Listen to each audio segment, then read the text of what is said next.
C'est vrai qu'on est parti des Canaries avec pas mal de retard sur les premiers. On était 16e à l'époque avec 30 minutes de retard. La flotte se dirigeait plutôt vers une option un peu plus sud, quoi, de sens sud de la route directe pour essayer d'avoir des alizés tout au long de la route. Et puis nous on voulait faire un petit décalage pour avoir un moyen de revenir sur les autres. Et puis bon, la route nord, enfin la route qu'on emprunte aujourd'hui, il y avait un petit espoir que ça passe, qu'on puisse refaire notre retard. Aujourd'hui on a fait une partie de notre retard et puis j'espère que ça va continuer comme ça. Donc bon, pour l'instant ça a plutôt bien marché, on va dire. J'espère que ça va continuer à fonctionner par rapport au groupe du Sud dans les jours à venir. Mais bon, je pense que ouais, depuis ce matin, depuis hier soir, on est plutôt satisfait.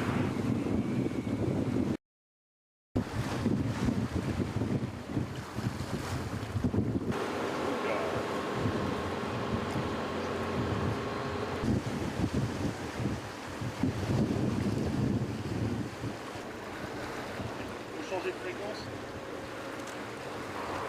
Et donc du coup chaque petite phase, comme nous ce qu'on a fait dans le sud, on n'a pas tenté un grand tour par le sud hyper long quoi. C'était pas, on n'a pas fait un seul grand coup machin. C'est clair que le fait que la flotte elle soit tassée comme ça, et ben tu joues pas un grand coup quoi parce que même un grand coup avec les mecs qui sont mis derrière ça pourrait faire mal. Donc voilà.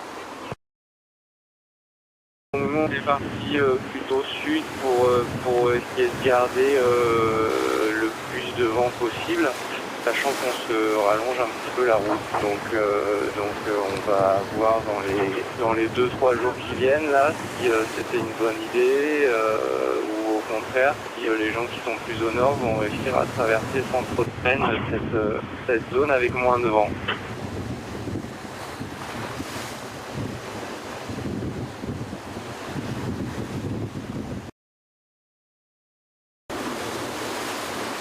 Oui, ce matin on avait 20 nœuds alors qu'on devait en avoir que 10, donc pendant 2 heures on a marché à 9 nœuds sur la route directe. Là c'est un peu molli, mais globalement on est sur la route directe avec surtout pas forcément beaucoup plus de vent, mais surtout un meilleur angle je pense sur les quelques jours qui vont venir. Après c'est vrai que ça évolue très très vite, de jour en jour ça évolue, mais plutôt, on va dire plutôt dans le bon sens pour nous. Nous, le fait de notre position au nord de la côte, il doit y avoir presque 500 000, je pense, de décalage entre nous et les plus sud. Il fait pas très chaud. Même la nuit, il fait même froid parce qu'on est toujours en tiré et en polaire. Alors la journée, ça s'améliore, mais comme c'est très nuageux et que je pense qu'il va pleuvoir quand même pas mal ces jours qui viennent, pour l'instant, on ne souffre pas de la chaleur, voire au contraire.